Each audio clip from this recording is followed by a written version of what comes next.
Aujourd'hui, il est question de la prière, mon dernier recours. Et on voit un homme dont la vie et la destinée ont radicalement changé parce qu'il s'est levé dans la prière. Sa mère l'a mené dans le monde dans la douleur. Souvent quand je lis cette partie, je dis, je ne suis pas femme. Hein. C'est les femmes qui ont déjà accouché. Mais c'est vrai qu'on dit accouchement facile. Mais je ne sais pas s'il y a déjà accouchement qui ne fait pas mal. Je ne sais pas. Ouais. Donc accouchement, mais on dit accouchement facile là. On pleure un peu, on souffre un peu, on gémit un peu. Écoutez, quand les Hébreux naissent, c'est pas au premier jour qu'on te donne un nom. C'est-à-dire on attend le premier jour, le deuxième jour, le troisième jour, jusqu'au 8e jour. On va maintenant dans la maison de Dieu et on te donne un nom. Donc, elle a eu le temps, le premier jour, le deuxième jour, le troisième jour. Elle n'a pas oublié la douleur du premier jour là où elle a accouché. Tu dis, mais attends, qu'est-ce qui s'est passé? Il est venu de quelle manière pour que... Parce que même quand la maman a fini de pousser des cris, elle a pleuré, tout ça. Quand elle voit le bébé, il y a la joie dans son cœur. Elle commence à dire, tu es un ange. Vraiment, tu es béni. Tu viens vraiment m'apporter la consolation. J'ai vraiment, de toute façon, j'ai souffert pour ta voix là. Tu vas changer ma vie, tu vas apporter la consolation. Mais Jabez n'a pas eu le bonheur d'entendre de telles paroles. Malgré que c'est après 8 jours qu'on va lui donner son nom, sa maman n'a pas oublié le jour où elle a accouché. Et au lieu de lui donner un nom de distinction, elle a décidé de l'appeler Jabez. Aujourd'hui, nous disons Jabez, mais en réalité, c'est douleur. Ou celui qui porte malheur. Ta propre mère qui t'a mis au monde, quand elle appelle Jacques, quand elle appelle Jean qui sont tes frères, elle appelle par un nom, Jacques, Jean, venez. Mais quand il s'agit de toi, elle dit malchanceux, viens. Elle dit la poisse, viens manger. Porte malheur. Faut prendre ton sac, tu vas aller à l'école. Imaginez-vous son moral depuis l'enfance. Comment est-ce que ses amis même vont commencer à l'appeler? Parce que sa propre mère qui l'a mis au monde ne peut pas dire une bonne chose. Parce que la bénédiction, c'est une bonne parole. Mais ta propre mère te maudit chaque jour en t'appelant. Tes propres parents te maudissent chaque jour en t'appelant. La même qui t'a mis au monde. Au lieu d'amener une bonne parole. Parce que Dieu bénit par les autorités qu'il a établies sur nous. Mais comment Dieu va te bénir par une autorité qu'il a établie sur toi? Alors que l'autorité, au lieu de dire la bonne parole sur toi, en t'appelant chaque jour, elle prononce des malheurs, des malédictions sur ta vie. Et beaucoup de personnes sont nées dans ces circonstances. On leur a donné des noms bizarres. Et ils ont été dédicacés, même souvent à des esprits. Comment une personne peut s'appeler Fago dans une ethnie? Aujourd'hui, on vous donne les noms de votre ethnie, vous ne savez pas. Et vous commencez à vivre certaines choses, vous ne comprenez pas dans votre vie, mais qu'est-ce qui m'arrive? Dernièrement, on a vu sur les réseaux sociaux un bébé même qui vient de naître. On l'a consacré aux eaux.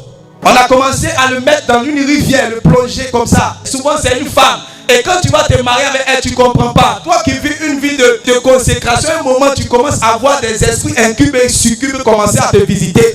Parce que cette femme même que tu as mariée a été dédiée, a été dédicacée à des esprits. Douleur, souffrance, porte-malheur, poisse. Maintenant, c'est quelle femme même qui allait venir marier un homme comme ça? On m'a dit, elle est folle pour aller devant ses parents. Comment dire, ton fiancé qui veut venir te prendre là, il s'appelle comment? Maman, il s'appelle porte-malheur. Ma fille va dire, attends, en tout cas, vraiment, j'ai cherché le diable qui attaquait ma vie là. Aujourd'hui, j'ai vu que c'est toi-même ma fille qui est le diable. Parce que tu veux me faire intercéder seulement. Je veux m'occuper aussi de mon foyer. Donc personne ne pouvait voir que quelque chose de bon allait sortir d'une telle personne qui porte un nom aussi bizarre, qui porte un nom aussi dangereux, qui porte un nom de poisse, qui porte un nom de malheur, qui porte un nom de disgrâce, qui porte un nom d'ignominie, qui porte un nom de ténèbres, qui porte un nom de honte. Qui va croire que quelque chose de bon peut sortir d'une telle personne? Qui va essayer de s'associer à une telle personne pour une initiative ou un projet de commerce, une affaire? Personne. Parce que tu te dis que si tu vas faire affaire avec une telle personne, le malheur aussi va venir dans ta vie. Donc voici dans quelle situation et circonstances il vivait. Genèse chapitre 35, versets 16 à 18.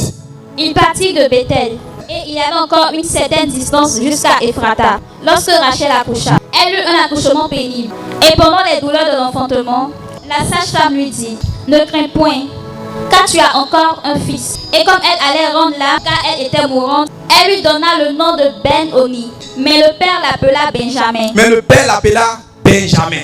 Vous savez pourquoi le père a rapidement changé? Parce que lui-même, il sait dans quelle situation il est venu aussi dans le monde. On parle de Jacob. Vous savez que Jacob aussi était jumeau. On dit son frère, quand il est né, son frère était roux, donc lui a donné le nom d'Ésaü. Mais lui, quand il est venu dans le monde, parce qu'il a attrapé le pied de son frère seulement, on lui a donné le nom de Mamailleur. Jacob signifie voleur. C'est pour ça que quand il a eu la grâce de rencontrer l'ange de l'Éternel, la première chose que l'ange de l'Éternel lui dit, avant de commencer à le visiter, il lui dit, tu t'appelles comment? Quel est ton nom? Le nom de quelqu'un peut être un problème sur sa vie et sur sa destinée. Oui. Et c'est pour ça que l'ange de l'Éternel lui demande, mais quel est ton nom? Parce qu'avec ce nom-là, non, quelque chose de bon ne peut pas sortir. Il faut que l'esprit qui accompagne ce nom-là soit cassé dans ta vie. Et vous allez voir que quand il va naître, il va commencer à mamailler même son frère, tout ça. Il a fait des lentilles où il a volé le droit d'aînesse de son frère. Donc lui-même, il sait ce qu'il a vécu. Donc on dit au moment de l'accouchement, la chérie de Jacob était en train de partir. Ça veut dire que lui, il savait qu'après l'accouchement, là, elle n'allait plus rester. C'est dans cette situation où elle est en train de souffrir là, elle donne au monde un fils qui s'appelle Ben-Oni. Ça veut dire que quelqu'un aussi qui porte malheur, à cause de ma douleur. Quelqu'un qui n'annonce pas une bonne chose dans l'avenir. Et quand Jacob entend ça, malgré qu'il voit que sa chérie, en fait, ce sont ses derniers mots. Vous voyez, normalement, quand tu vois ta femme en train de partir, c'est son dernier souffle, elle allait rendre l'âme. Et puis elle baptise. Il dit, même si tu es en train de rendre l'âme, même si tu es en train de souffrir, même si tu as souffert pour me donner cet enfant-là, non que tu es en train de mettre celui-là. Malgré que je t'aime, je ne peux pas laisser mon fils là porter ce nom Ben-Oni. Sinon, les mêmes malheurs que j'ai vécu, les mêmes difficultés que j'ai vécues, lui aussi va vivre cela. Et Jacob va changer le nom Ben-Oni en Benjamin. Et je lève ma main vers Dieu pour toi au nom puissant de Jésus. Peu importe ce que ton propre père ou ta propre mère a pu dire sur ta vie, en ma qualité de prophète de Dieu, Dieu a la capacité de changer la malédiction en bénédiction. Et je change la malédiction en bénédiction. Celui qui se lève et qui dit Amen, passe de la malédiction à la bénédiction au nom puissant de Jésus. Ce qu'ils ont dit sur toi de mauvais n'arrivera pas. Mais c'est ce que l'Éternel a dit sur toi qui arrivera. Ce qu'ils ont dit sur toi de malheureux n'arrivera pas. Mais c'est ce que l'Éternel a annoncé sur toi qui arrivera. On t'a appelé avec un nom pour que ce nom-là puisse t'accompagner. Pour que tu sois dans la détresse, dans la confusion, dans la honte, dans le malheur, dans un cycle de chute et de rechute. Tu ne comprends pas ce qui t'arrive. La haine partout, le refus partout, le rejet partout, marginalisé partout. Tu ne comprends pas. Tu es haï de tous. Tout ce que tu touches n'avance pas. Tu ne comprends pas pourquoi ces choses continuent à t'accompagner. Mais aujourd'hui, parce que tu es dans la présence de Dieu, ce Dieu qui a la capacité de changer les ténèbres en lumière, pendant que tu lèves la main vers lui, il te fait changer au nom puissant de Jésus de Nazareth. Tu passes de Ben-Oni à Benjamin au nom de Jésus. Benjamin, c'est la force de Dieu. Benjamin, c'est la droite de Dieu. Benjamin, c'est la puissance de Dieu. Benjamin, c'est l'onction de Dieu. Que cela soit ton partage. Celui qui dit Amen plus fort que son voisin, il reçoit cette grâce au nom de Jésus. Tu reçois cette grâce au nom de Jésus. Les projets que ton Père qui est dans les cieux a pour toi ne sont pas des projets de malheur. Ce sont des projets de bonheur.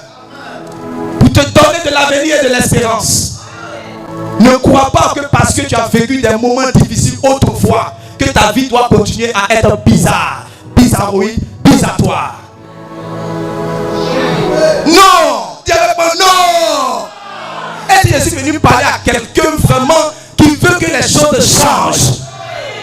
Est-ce que ce matin je suis venu parler à quelqu'un qui veut que les choses changent dans sa maison, changent pour sa famille? Est-ce que je suis venu parler à quelqu'un vraiment qui est fatigué comme Jacob pour dire à Dieu, je ne te laisserai pas partir tant que tu ne m'aies béni. Je ne te laisserai pas. Je suis maintenant dans ta présence. J'ai vécu plus de 14 ans dans la difficulté. Dans l'errance, on m'a mamaillé, moi-même le grand mamailleur. Mais je suis fatigué maintenant. Aujourd'hui, fais quelque chose pour moi. Aujourd'hui, c'est aujourd'hui. Cette nuit, je ne te laisserai pas partir. Tant que mon nom n'a pas changé. Je suis venu pour qu'une sainte colère naisse en toi. Par rapport même à ta vie ministérielle, il faut que les choses avancent. Tu t'es vu même en songe en train de prophétiser, parler en langue, prêcher, guérir les malades. Mais tu ne comprends pas pourquoi les choses n'avancent pas. Depuis la même 2 disciples, tu n'as pas encore fait. C'est qu'il y a quelque chose qui est bizarre. Mais ces choses-là doivent changer. Chacun a ses problèmes dans la présence de Dieu. Certains sont venus ici en réalité parce qu'ils savent qu'ils ont vu des choses mais que Dieu leur a montré. C'est des gens qui doivent avoir non pas une entreprise mais des entreprises. Mais depuis qu'il a commencé là, il ne voit pas quelque chose de beau à l'horizon. Mais aujourd'hui, c'est aujourd'hui. Dieu peut faire changer les choses. On a prophétisé sur toi que tu vas mettre des briques à terre, que tu vas construire des choses. Mais peut-être que tu es issu d'une famille qui est semblable à la famille de Jonadab. Un homme s'est levé, il a dit, tant que moi Jonadab je vis, il n'y aura personne qui va bâtir en Dieu dans ma famille. Et tous ceux qui naissent de lui, même quel que soit tes diplômes, tu es obligé de partir habiter sous tes tentes. Mais cette malédiction-là s'est brisée quand tu dis Amen. Toi aussi, Dieu va te donner de bâtir quelque chose de solide. Il va te donner de bâtir quelque chose de solide. Il va te donner de bâtir quelque chose de durable. Tu commences quelque chose, ça ne dure pas.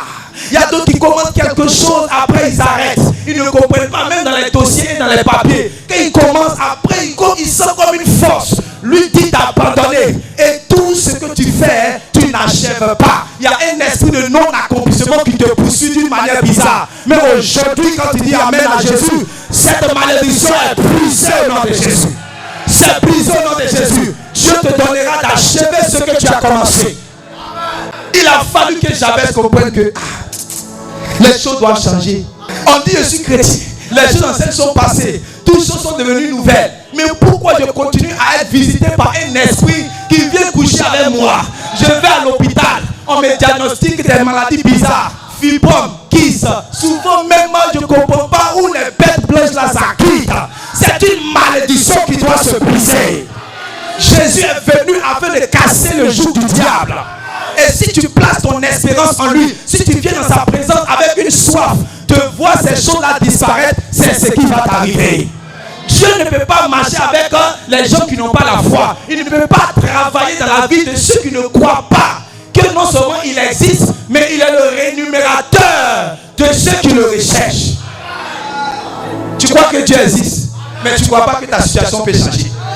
C'est que tu n'as pas la foi. Tu crois que Dieu existe. Comme les démons qui croient que Dieu existe. Les démons disent à Jésus, tu veux nous chasser. Il faut nous mettre dans les portes et puis on va partir. Jésus a exaucé mais n'a pas exaucé. À combien de forte raison, toi qui es un enfant de Dieu. Mais tu sais pourquoi tu n'es pas exaucé. Ta manière de venir dans la présence de Dieu est bizarre. Tu marches avec Jésus et tu ne lui demandes rien. Comme les disciples qui marchaient avec lui. Puis disent, jusqu'à présent vous n'avez rien encore demandé à mon nom. Donc on peut faire route avec Jésus. Et puis voir les bonnes choses que Jésus sait que ton cœur veut la chose. Mais ce n'est pas quelle religiosité qui te fait ne pas demander la chose que Dieu lui veut te donner. Fais de l'éternel terre, il te donnera ce que, ou ce que son cœur.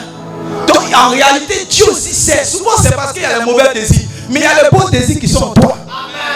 Comme Jabez, il a refusé que la malédiction soit son partage. C'est un bon désir. Et Dieu est prêt à visiter de telles personnes. Comme Jabez, il a refusé que la honte et l'ignominie soient son partage. Parce qu'il a compris dans la parole que les projets que Dieu a pour lui ne sont pas des projets de malheur, mais ce sont des projets de bonheur. Donc il ne veut pas que la malédiction puisse continuer. Que les enfants qui vont sortir de ses entrailles soient bénis. Il n'y a personne ici réellement qui aime la malédiction. Mais pourquoi vous ne priez pas pour la bénédiction? Allons-y dans le texte. Allons-y.